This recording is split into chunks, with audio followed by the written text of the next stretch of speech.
So we are broadcasting, and I believe we should be we're recording as well, which is great. So hello to anyone who's already joined this session.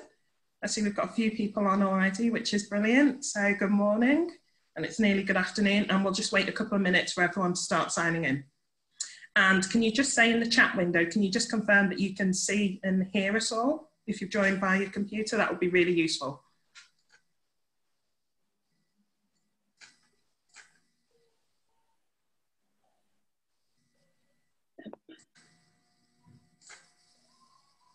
Oh, perfect. Thanks. Thanks, Mark. Thanks, Vicky. Thanks, Sophie. Oh, thanks, Lauren. Brilliant. Thanks, Becky. Thank you, Emily. That's good. So people can see and hear us. Callum, Shaz, do you want to test your microphones as well? Hi, everyone. Good morning, good afternoon. Thanks for joining. Hope you can all hear me okay.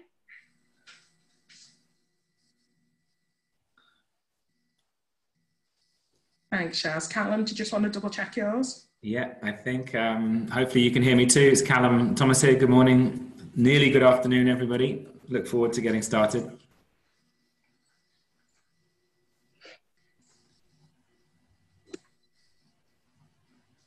Brilliant. So everyone can see and hear. So we'll just give it another minute because it's still 11:59 and we said 1200. So 1200 hours even. Just wait. That's good.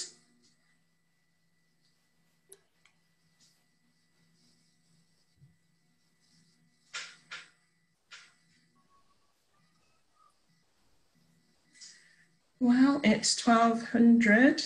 It's just gone 12. So should we get going? What do you think? Yeah. How many people do we have online? Yeah, we've got a good number. It's increasing. It's still increasing. So we'll just give it another minute. Actually, I'll wait till it hits 12:01. Then we'll get going. We've got 39 on at the moment.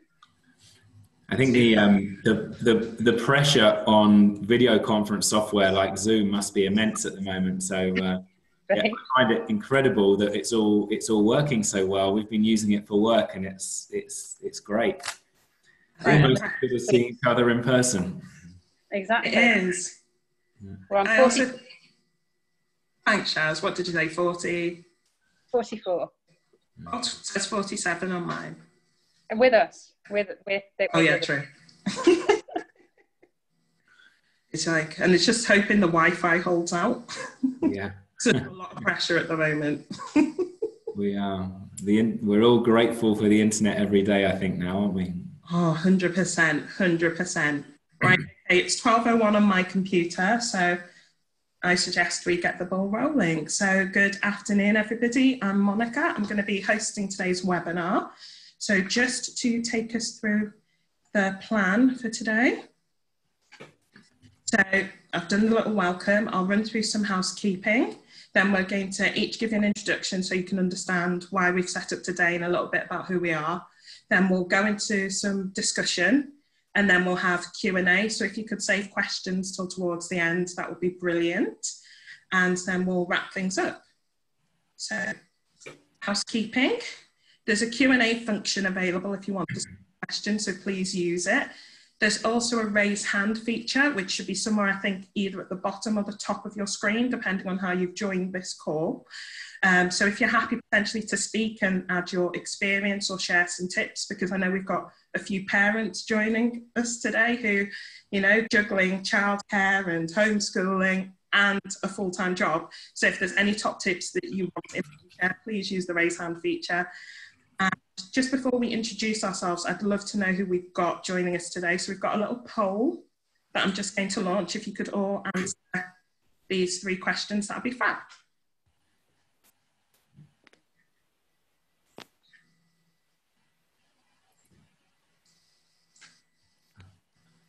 Oh, cool. See all the votes coming in live as well. Oh, it's a bit like Eurovision.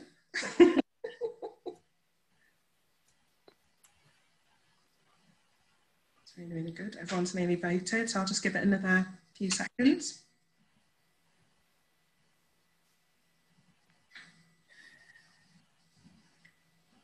Right, okay, so I'm going to end the poll. So I'm going to share the results. Right, could everyone, you should all be able to see the results. So we've got the 33% of you currently manage other people. Oh, we've got a raised hand already, which is great. So I will send you a message about your raised hand in a second. That 67% say you don't manage other people. Got an interesting mix about working from home, so a nice split there. And then some quite honest answers around how prepared people feel about working from home as well, which is great. So thank you, everybody. So next, I'd like to introduce our different panellists. So before I hand over to Shazney so she can introduce herself, I just wanted to say that part of wanting to happen was wanting to have an open and honest discussion with, you know, other people who I really respect, who I also know work from home for a significant chunk of their working lives already, and just to have that discussion around well-being and how we make this all work, particularly with everything that's going on at the moment, because as much as there's this message around, oh, it's business as usual, it's, I don't know about you, but it's felt pretty surreal to me the past couple of days, and just having this space to actually talk about it and talk about, well, what are we doing in terms of our strategies, how are we all coping and making adjustments. I just thought that was really, really important. So now I'd like to invite Shazney to introduce herself so she can explain the expertise she's going to bring to today's discussion. Thank you, Monica. Good afternoon, everyone. It's a huge privilege to be on this webinar today. My name is Shazney Spence, and I'm the MD of Equanimity Lifestyle and Success Coaching Limited. So for me, my business is all about helping my clients to attain a state of mental and emotional stability and balance. And the way that I do that is through one-to-one coaching, group coaching. I also offer and provide mental health consultative support to corporate services and really help managers to engage better with their staff on the topic of mental health. I'm also a Reiki master and public speaker, so I'm really passionate about people being their authentic selves and really having that mental and emotional balance. So I feel like I've got some expertise to offer here. In a former life, I was the mental health lead for an organisation of over 12,000 people, and I've worked from home myself for 5 years. So very interested to talk on this topic in view of COVID-19 and how we can really maximise our well-being, but also remain productive. Brilliant. Thank you so much, Shazney. Callum, would you like to introduce yourself, please? Yeah, thank you. Thanks, Monica. Yeah, I'm Callum Thomas. I'm the CEO of Thomas Thor Associates. Our mission is building and sustaining the global nuclear workforce. So I have 65 colleagues working around the world in recruiting and executive search, and then a further 200 colleagues working on nuclear sites, some of which I think are on this call at the moment from the UAE, I believe. Jason sent a quick message. I've worked in an office for much of my career, and then the last 4 years or so I've been working remotely. My job involves quite a lot of travel, but I work from home maybe half the time and then travel half the time. I've learned a lot in this period, and a lot of my colleagues also work from home. So I'm happy to share some of my experiences, but I'm also looking forward to learning from Shazney and from you guys as well. So thanks, Monica. Thanks, Callum. And okay, I'm Monica Mwanje. So for the past 4.5 years since I launched my consultancy, I've worked primarily from home. I've worked with clients here in the UK and across the globe, primarily from home. So yeah, I'm going to share some of my experiences in terms of the things I've learned about working effectively from home, working with others from home, when you're working in different mixed teams and you're across time zones and all sorts of things. I'm just going to share a little bit about what that's been like and some of the strategies that I've learned and I've employed over the years as well.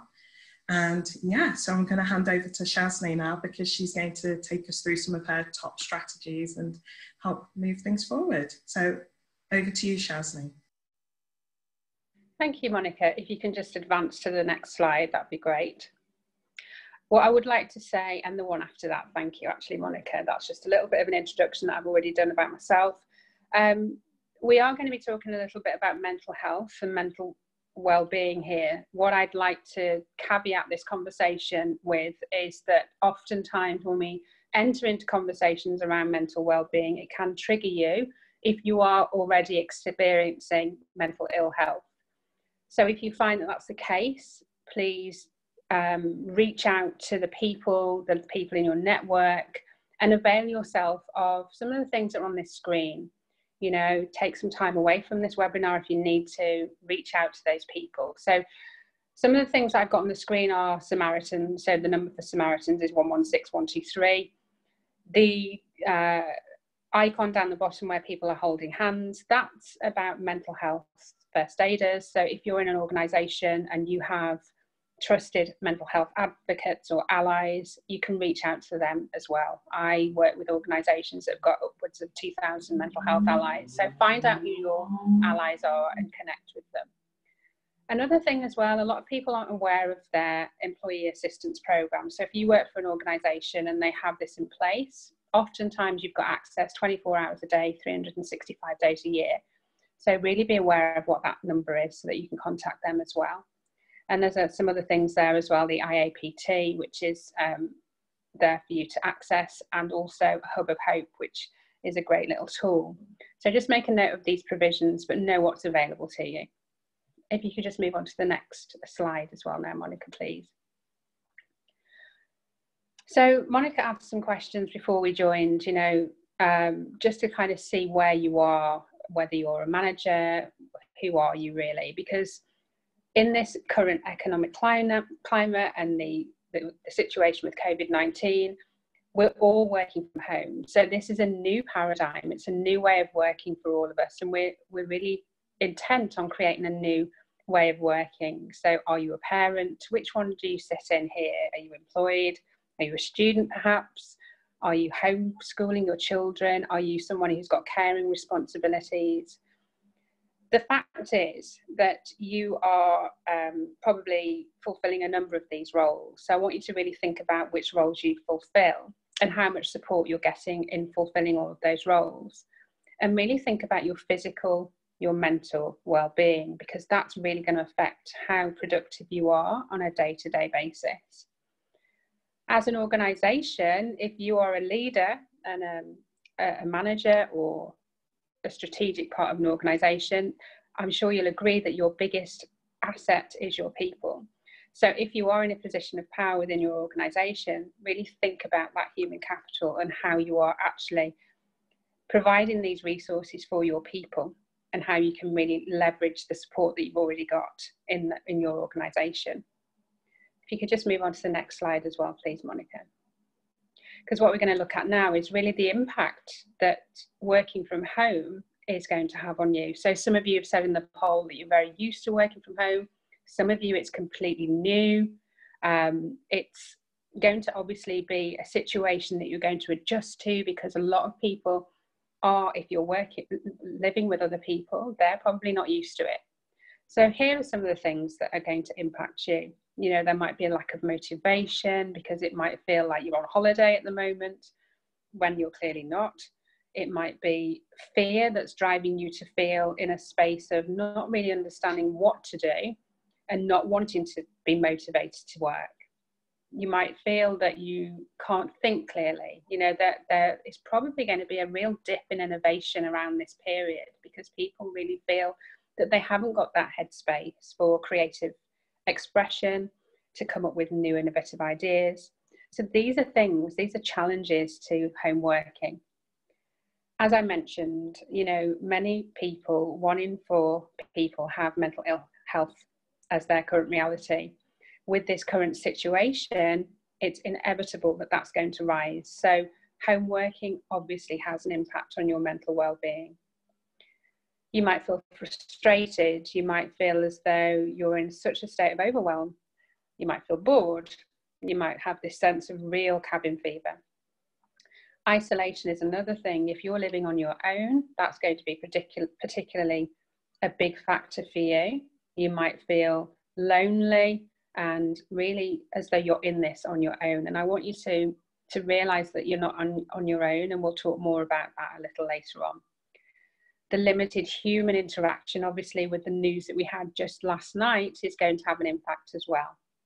You might be working alongside your children if you're homeschooling them, or your spouse, and you might not really have a great relationship with your spouse. Not saying that everyone doesn't, but that might be your reality. So how do you navigate through that?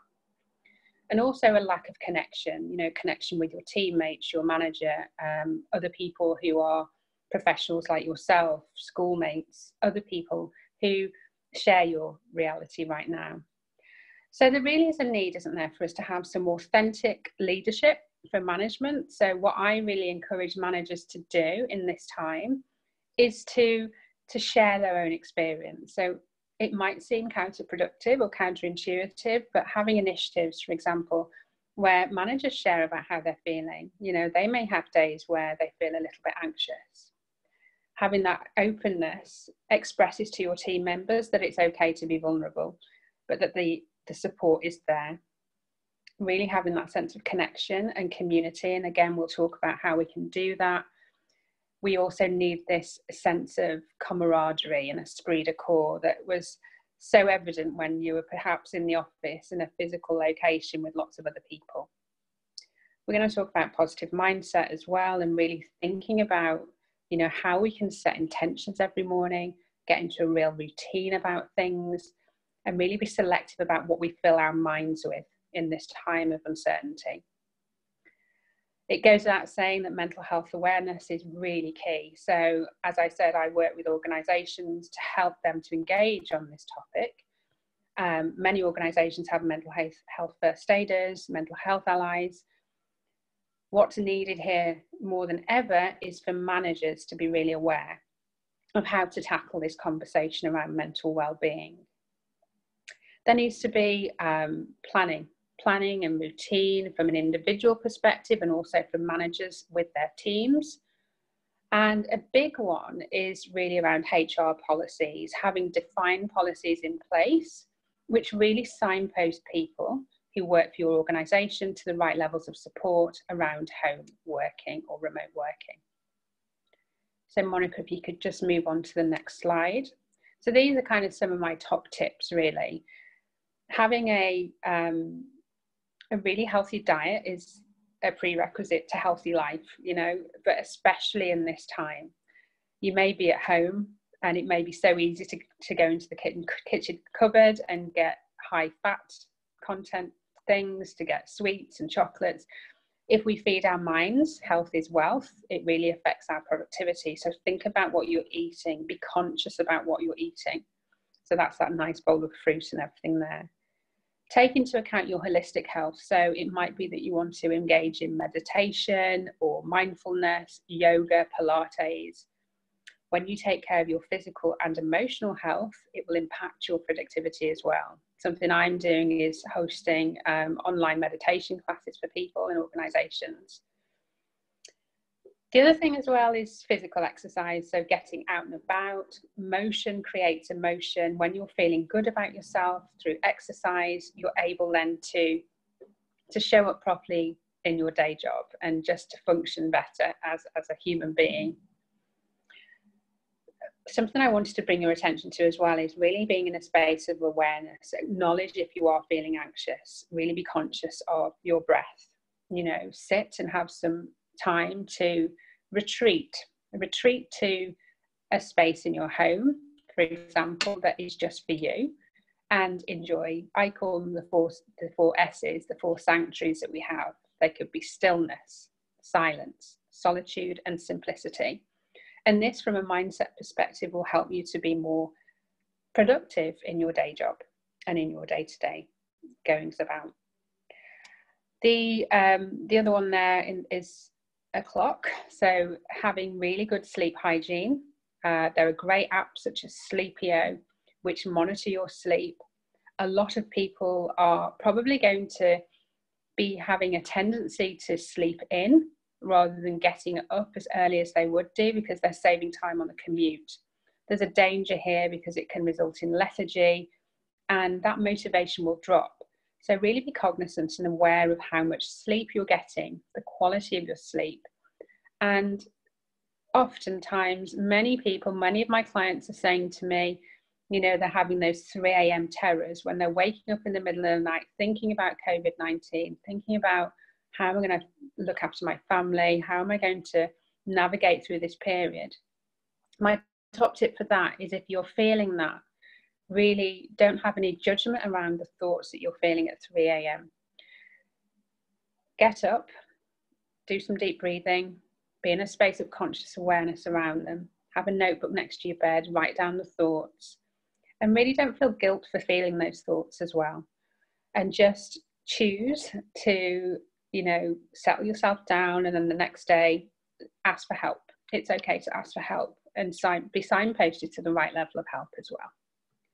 Monica, if you could just move on to the next slide, we can see some more strategies to employ. So these are some practical things which will really help you to be in the right mindset so that you can be productive. Find out about your rights and entitlement to benefit. So a lot of my clients, for example, are self-employed. I'm self-employed. Understand what's available to you. This will dispel the fear and allow you to be proactive and productive. The top one is practicing self-care. Really be self-compassionate. When we're self-compassionate, it dispels the fear actually and allows you to be in a space of awareness around taking care of you. We all hear the old adage that you can't pour from an empty cup, and it's so, so important in these times. Plan the practical things that you need. So we know the government's advice around food shopping. Make sure you've got what you need so that you don't feel overwhelmed and in that space of scarcity that you haven't got enough. Something that I've been talking to my clients around as well is about exercising real clear boundaries. You know, start the day and end the day. Block off your time during the day. Have plenty of time for rest. Some people have little pop-ups that pop up on their computer that say after every 20-minute block or so, go and get some water, stretch, move around. And it's really important. And as I've already mentioned, transition into the day and the evening. Have a morning routine. Something that I encourage my clients to do is to have a power hour, or if you can't have a power hour because you've got children around you, have a power 30 minutes. Really set some intentions around how you want to show up that day and how you want to really be the best version of yourself so that your organization can get the best version of you. You're mentally feeling in the best space as well. If you were to write the word savers vertically down a piece of paper, this is in keeping with the Hal Elrod school of thought, Miracle Morning, you can adopt this and really create a good routine in the morning. The S is for silence, A is for affirmation, V for visualize, E for exercise, R for reading, and S for scribing. So that's really powerful to set a great tone for your day. I really encourage people to get out of bed. Some people have been working from home and working in bed. That's a no-no in my eyes, because if you're in bed, you're not in the right space from a health and safety perspective, and also from a mindset perspective. You know, if you don't get up and start your day as you mean to go on, ladies, put some makeup on. Gents, put your suit on if you need to. Dress up and show up for work as though you were going to the office. This allows you to have these clear boundaries and stops you from, you know, having that mindset that you're actually not at work. So these little things are really useful. The other things I've mentioned there about having a structured daily plan, have a to-do list, have your key list of things that you need to do. Don't put 52 things on your list because that will lead to overwhelm, but really have some key measurable things that you want to get done. As you can see on the bottom of the screen, we've got Twitter, Instagram, Facebook, Netflix. I'm guessing that you know what those are. They're distractions. So really minimize those distractions. It's so easy to inhibit productivity by scrolling endlessly for time on end. So really minimize that. Yes, utilize technology, but use it to create that camaraderie. It would be great for you to even have virtual coffee meetings, for example, with your staff, for managers to be the cheerleader for their teams and have time in the morning as well as time in the evening, perhaps just to have those catch-ups with their staff. So those are kind of my top tips. Really leverage your network at this time.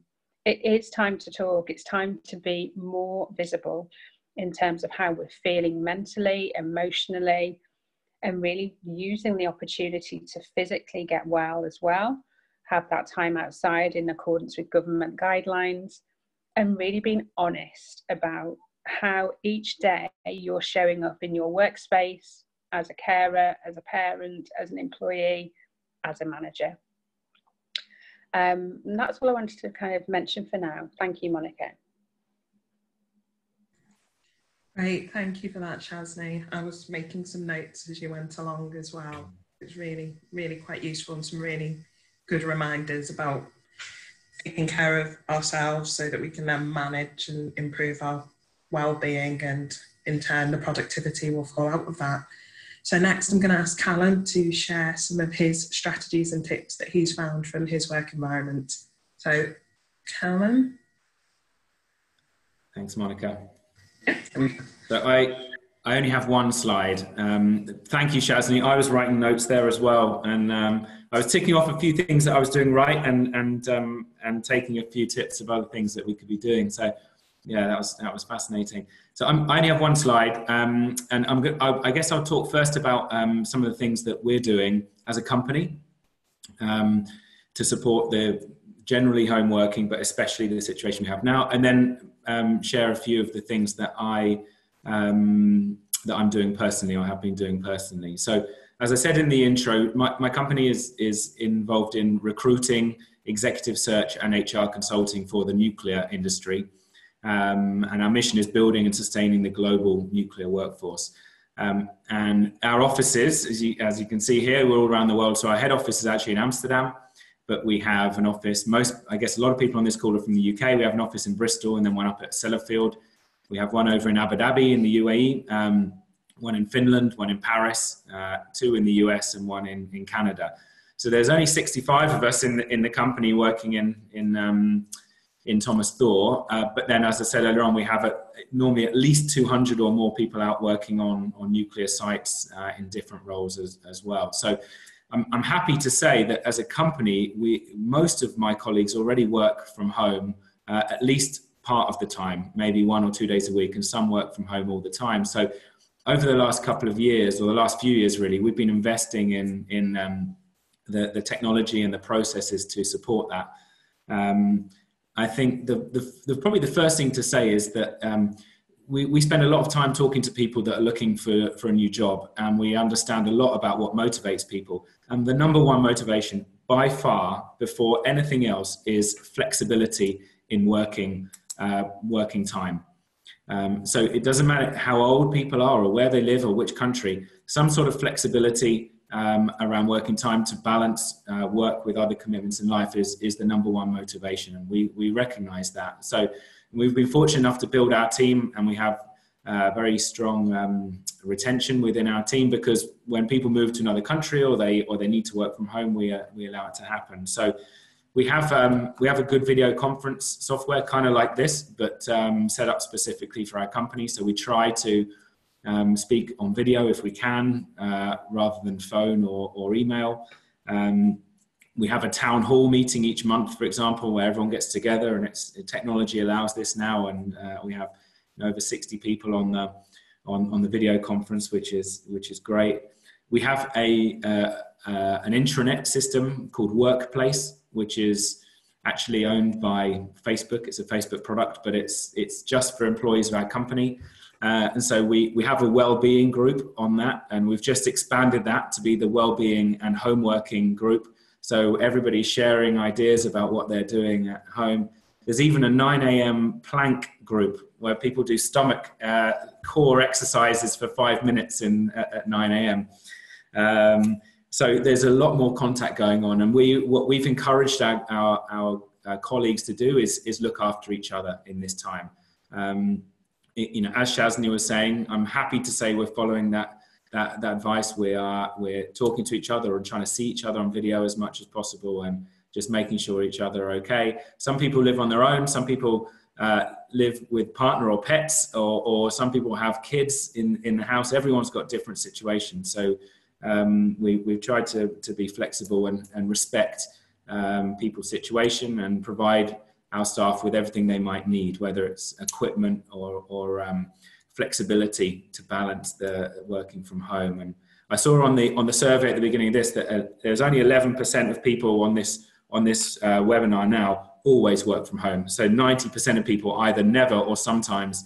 And that's the new world we're living in. We're now it's a big change for all of us, as Monica was saying. So our main action is really just is looking out for each other and being as flexible as possible, and having a bit of fun with it as well. I think in our wellbeing group, there's lots of ideas of exercises and all sorts of things that we can be doing from home.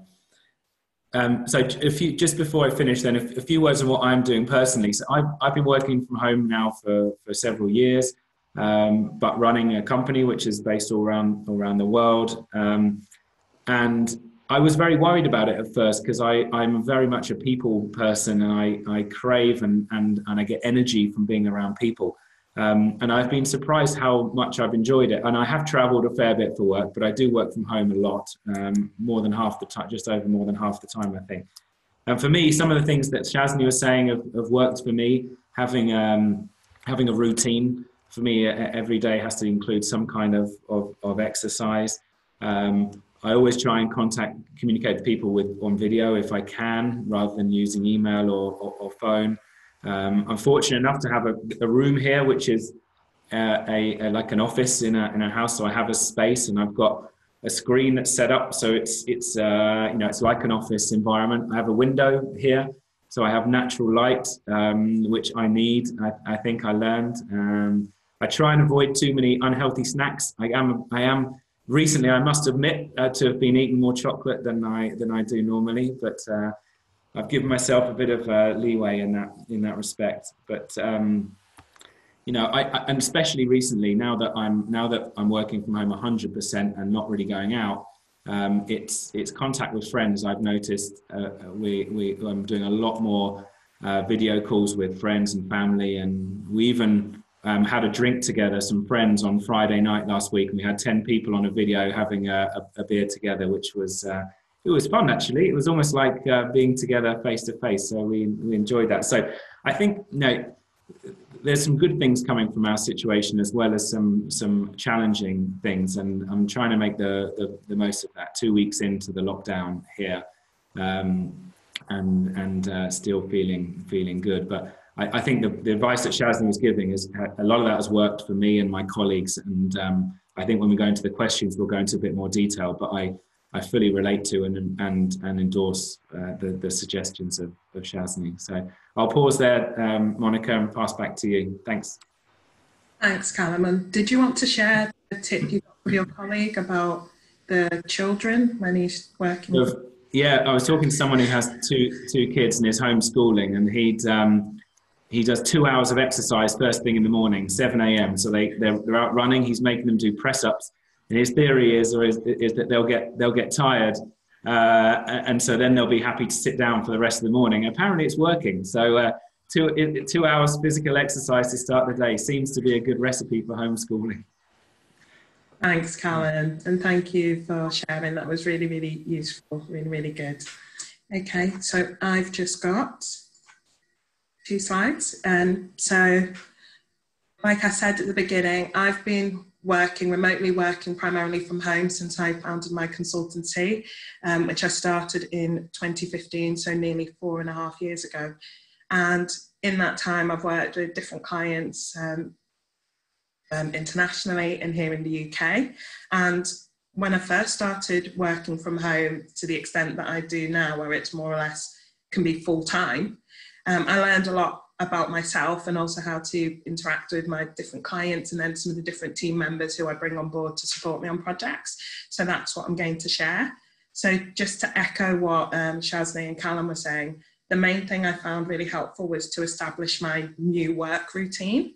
But I also had to cut myself some slack and remember that it was okay to actually take some breaks. And, I found for me it worked to actually structure my day, so to time block. So I might put in, okay, lunch is going to be at this time, or other things I like to do was planning, say, going to the gym, for example, just to sort of clear my head a little bit and help me clear things in the day and just to get a sense of balance and routine, and just not to overthink some things sometimes, or if I felt I was getting into a bit of a procrastination loop, just having those set points in the day really helped me to kind of focus down or to refocus if I was facing those things.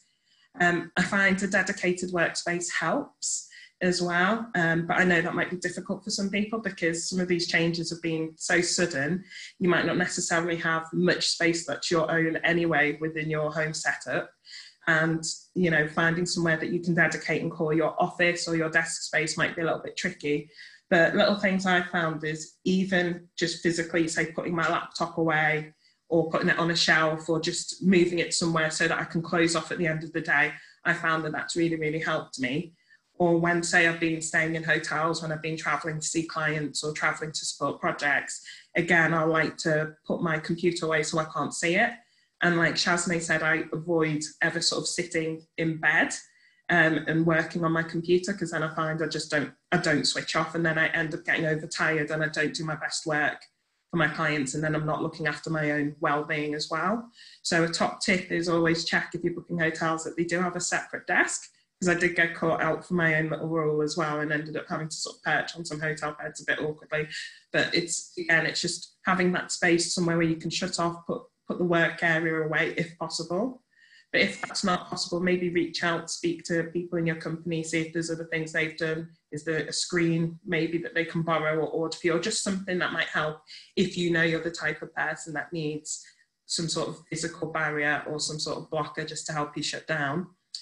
I found establishing good IT support has eased a lot of frustration, because that was one of the main things I missed. Because when I moved from being, because I worked for a number of engineering consultancies in the past, I worked up at Sellafield when I started my career, and all the thing that all these companies had in common was there was an IT department, there was someone just at the end of the phone or maybe down the corridor. So when something was going wrong on the computer, it was just like, okay, how do I solve it?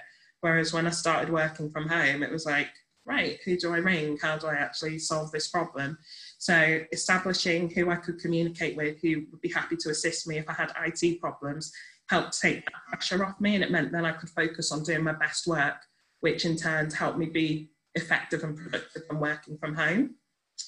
I've really had to learn how to manage different competing challenges, just because, the roles that we all play, because there's times when I'm managing different remote teams, and then I've got a lot going on, say, in my personal life or with care situations, because I'm sure like me, there's others of you, you've got to look after people who are in the vulnerable groups.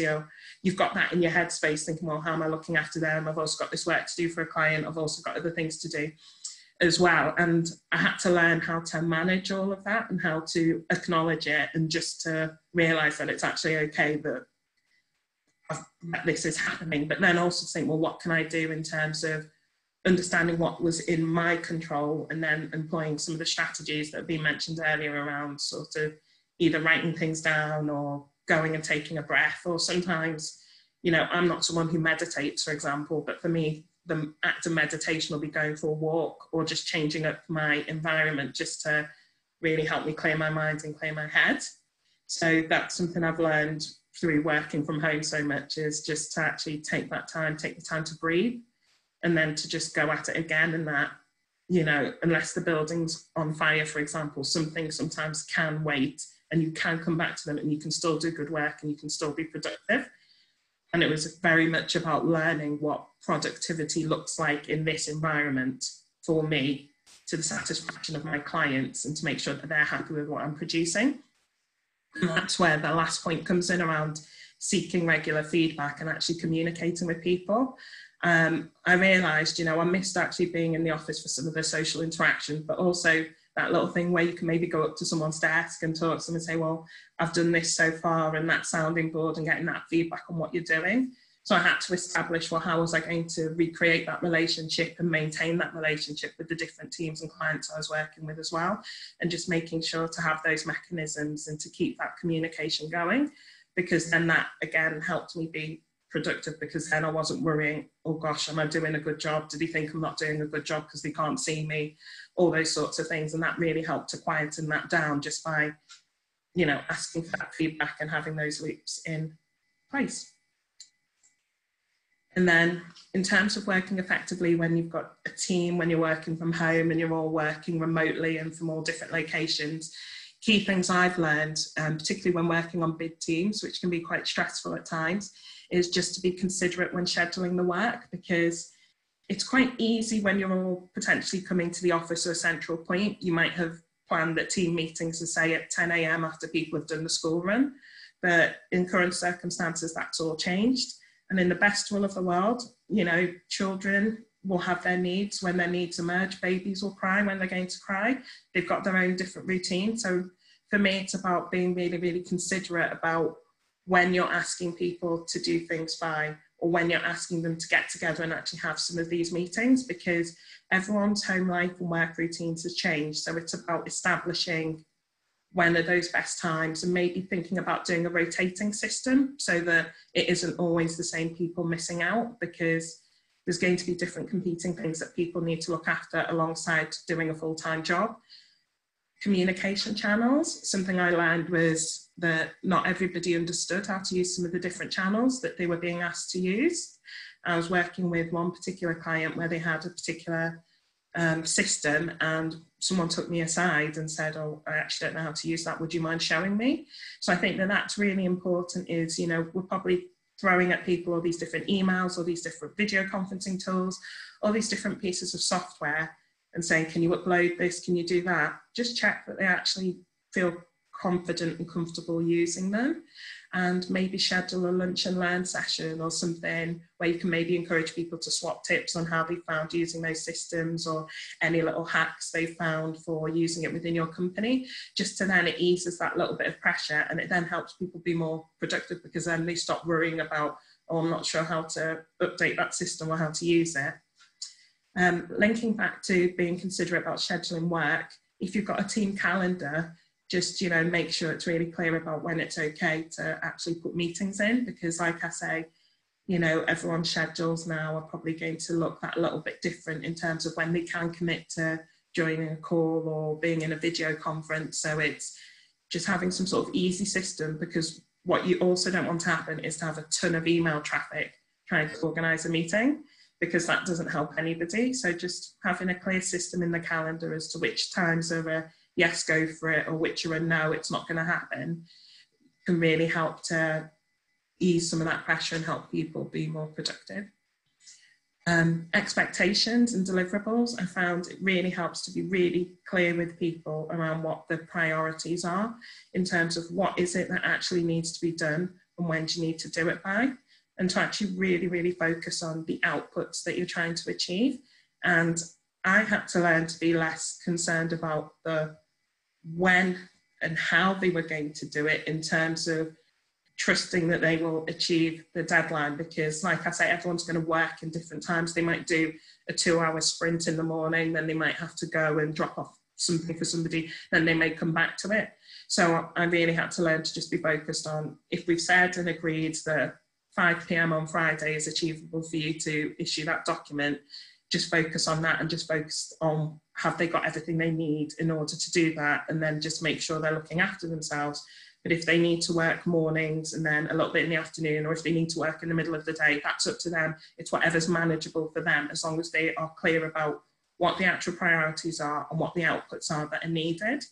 And I think with some people, you might need to just be really, really explicit about what it is you're asking them to do, because I think when we've got so much going on at the moment in our personal lives and everything that's happening, just having that bit of clarity of, yeah, actually it is this document, or it is this, and this is when I want you to do it by, takes that pressure off people maybe having to also juggle that decision as well. Just to echo what Callum and Shazne said, just scheduling time to talk to people, to talk to one another, but just be cognizant of people's boundaries. Not everybody's comfortable being on video, so it might be that you might do something by telephone, or maybe someone does want an email and they prefer an email. But I guess it's about learning what are the skills you need to manage your team and get to understand what they need from you in this new capacity, as you would when you're actually working physically together face to face, like you learn how to best manage and coach those individuals. It's about developing those remote working, coaching and management skills as well. And then my final point is just double check that people have what they need to do their best work. So like I said, have they got good internet connection at home, for example, or is that potentially an issue for them? Do you need to maybe provide a dongle or something like that just to take that pressure off them?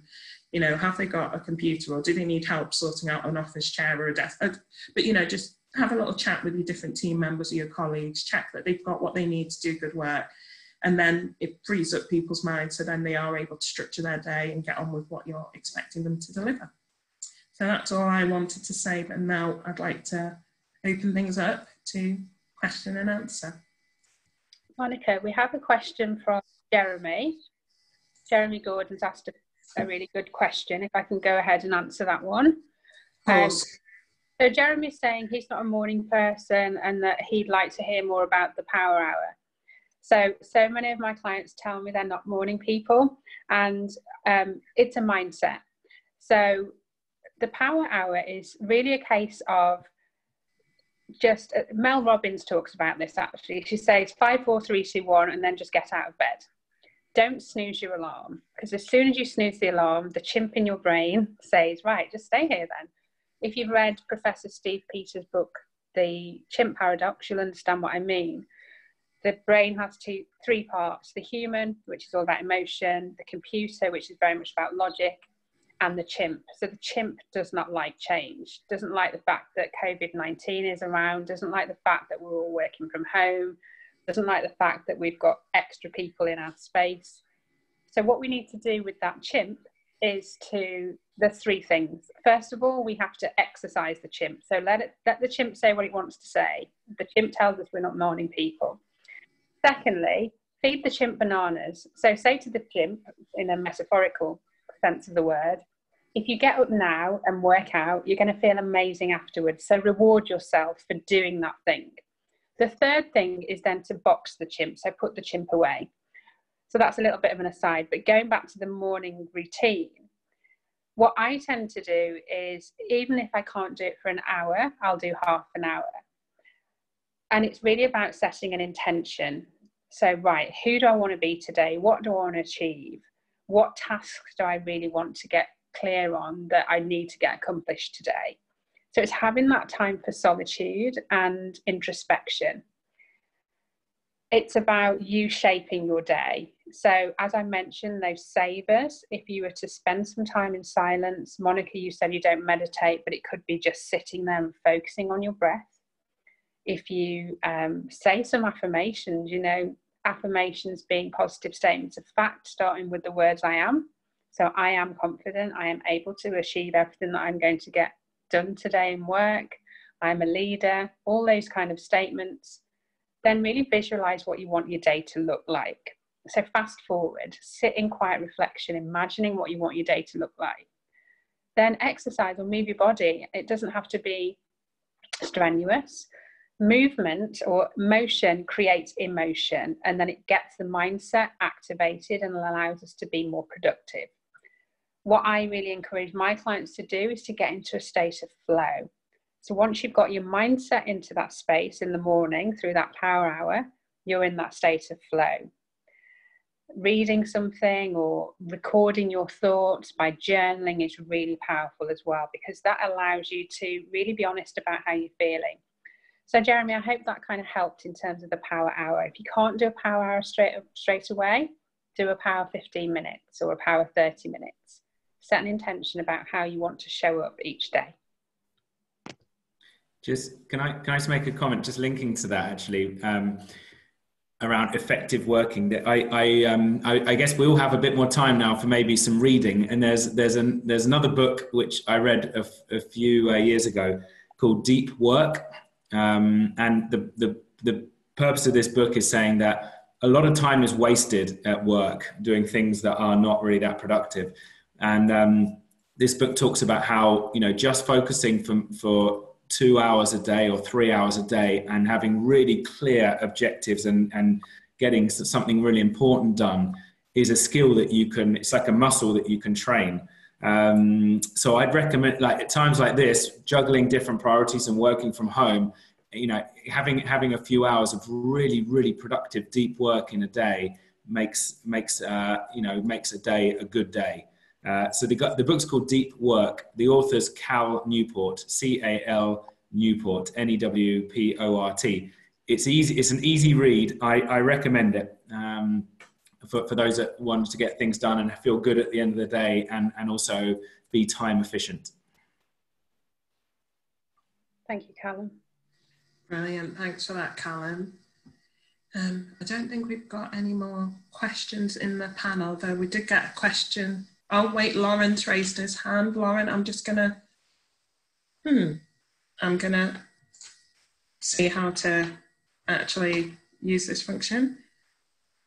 Whilst you're doing that, actually, I'd like to share something as well. I think it's really important at the moment from a mindset perspective, limit the news intake that you're getting. It's not that you're being blind to what's going on, but really limit that, because it can put you in a space of negativity when you're seeing so much stuff on social media, whether it be memes or criticisms about how much people are getting from the supermarket, things like that. Really be aware of how much you're feeding yourself, you know. We have to maintain a positive mindset. It's not that you're being ignorant to what's going on, but it's about filtering, and filtering also the language that you use. Social distancing, you know, and isolation, lockdown, these are all words that generally have a negative connotation. So think of something that makes it a bit more positive for yourself, you know, because that will really have an impact on your mindset and also how productive you are throughout the day. Thanks, Shazney. Right, I'm going to allow Lauren to talk. So, Lauren, I think you're unmuted now. Still muted. I don't. Yeah. Yeah, Lauren. Can you hear me? Oh yeah, can you speak up a bit, please? Can you hear me there? Is that clear? Yes. Perfect. Thank you very much. Great presentations today, guys. Thanks for sharing with us. It's just a bit of a. It's really how I'm feeling at the moment in my head is quite different from what I thought. I'm actually quite enjoying it because I feel like I'm actually more productive in some ways and getting a good balance of seeing the family and having more time for fitness in the morning because you're not sat in the car, you know, traffic and so on. So it was just a point to say it's actually quite strange where I was quite dreading this, but it's actually being quite positive. Yeah, it's a very good point, Lauren. And I have to say I'm working from home much more than I do normally, but I'm feeling the same. And I think it's always good to be grateful of things each day and not having to travel, being close to family, being in a comfortable place. If you can work from home there's a lot of benefits there. And I think it's great to look at it and think of it that way, and to be grateful for the things that are good about working from home. Yes, certainly. I think I've read the Deep Work book, and you're right. It's a good and easy read, but it's having that opportunity to really just focus a few concentrated hours rather than, and not distractions, because a key part of the job is obviously interaction with people in the office. But certainly, I find a lot of the time I have very, very little time to actually do that deep work, that deep thinking as such.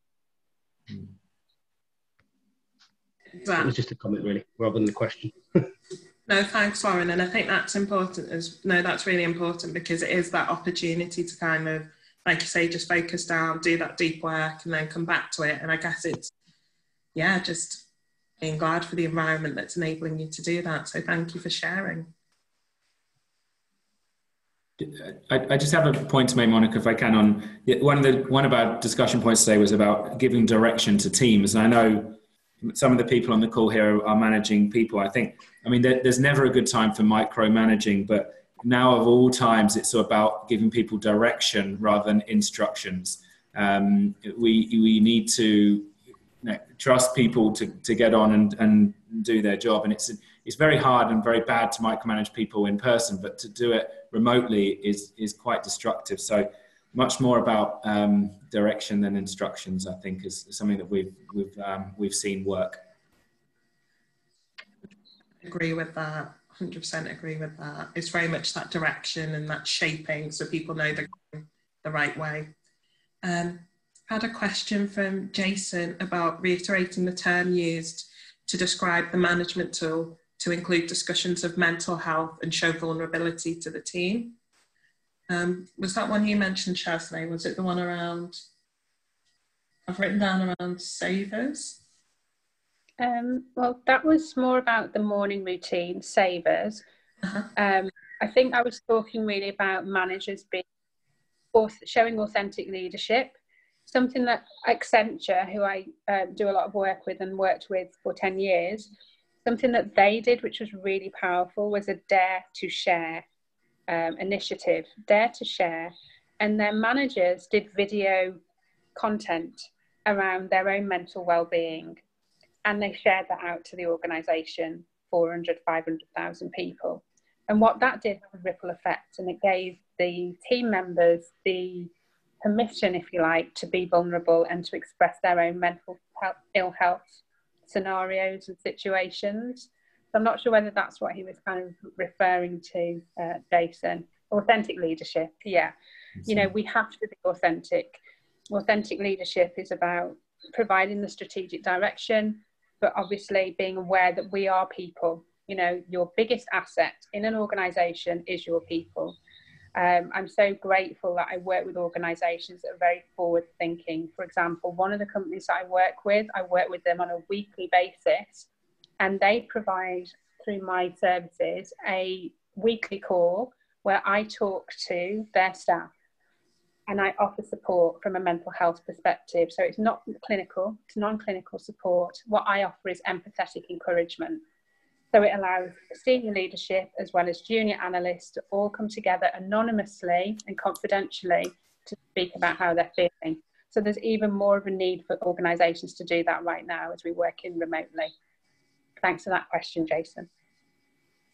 Thanks, Shaznay. And I think it's a little bit around what Brené Brown talks about in her Netflix show as well, where she talks about the gladiators in the arena and how it can be important for the authentic leadership to actually show that vulnerability as well. So that might be something, now you've got some time at home, Jason, you might potentially want to look that up if you've got Netflix. Indeed. And as well. Yeah, and she's got a great book called The Power of Vulnerability as well, which she shares a lot of those concepts around. And there is power in vulnerability, especially around you expressing your authentic truth around your mental health. Yeah. I've about a month ago, I bought a turbo trainer, like a stationary bike in the house, which I've been using a lot, which I'm very happy about, which means I've been listening to a lot more podcasts than I used to. And it's been a life changer, I think, because there are any topic you're interested in. If you're interested in a certain person, an author, a writer, a speaker, a business person, a sports person, or if you're interested in a certain topic, I'm sure if you put authentic leadership in, there'll be a podcast about that. And they're all quite short. And so I sit on my bike and listen to these podcasts or TED Talks. TED Talks are also really good on these podcasts. And so that's been something that's really given me a lot of joy. And the other thing, I think we all do, I think, group video calls for work, but I've never done it socially before. And that's been also something new in my life that I think I'll keep up after this, is having a video call, not sitting at a desk or a table, but maybe just in a more relaxed environment, cooking in the kitchen or walking around or something with 4 or 6 family members or friends it's been great. I've enjoyed that. So the technology is there through WhatsApp or through Skype or Zoom, etc. So that's helped me certainly. Brilliant, thanks, Alan. And I'll send out the exact name of the Brené Brown show that I mentioned as well. I just need to look at the title. So we've got 3 minutes left. I don't know if anyone's got any more questions or anything they want to ask, but you will all get a copy of today's slides. Oh, something's come in. Is that a question? Oh, cool. No, I'm just saying thank you. We'll get a copy of today's slides. I'm also going to pull together a summary article as well, just in terms of some of the key points and the key resources and books and things that were mentioned as well. Drop me an email if you've got any questions, and just thank you so much for attending today's webinar. So yeah, really appreciate it. And finally, I'd love to say thank you to Shaznay for sharing your expertise And thank you to Callum for sharing your expertise as well. And thank you to everyone who's participated today. And thank you, Monica, for organising this proactively and very timely. It's clearly it's something on people's minds as there's so many people signed up. So it's great. Thank you, Monica. You're very welcome. Yeah. You're very welcome.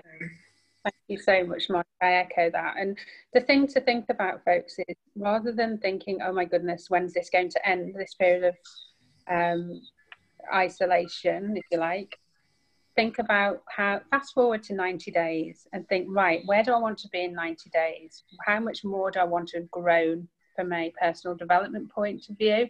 How much fitter do I want to be? How much more time do I want to say that I've spent with my family? So really fast forward to that and have that vision in your mind right now. And then it takes you then into that space of, well, actually, I can do this. And every day, just say, I'm going to do this today. And I'm going to be the most authentic, best version of myself today. And be honest about how you're feeling, and really reach out to those support networks. Find yourself a buddy, speak to coaches or mentors, and really utilise those provisions. Brilliant. Thank you. And that's a really important reminder. It's good to talk. It's really good to talk and not to feel alone in this. And I agree with you about the opportunities and the innovations and the positives that we can also gain from this situation. So thank you for that. And thank you to everyone. And I'm going to end the webinar now. So thank you so much for joining today, and enjoy the rest. Thank you. Thanks. It's a thank you. You're welcome. Bye-bye. Okay, thanks Bye-bye. everyone. Bye. Bye. Bye-bye. Bye.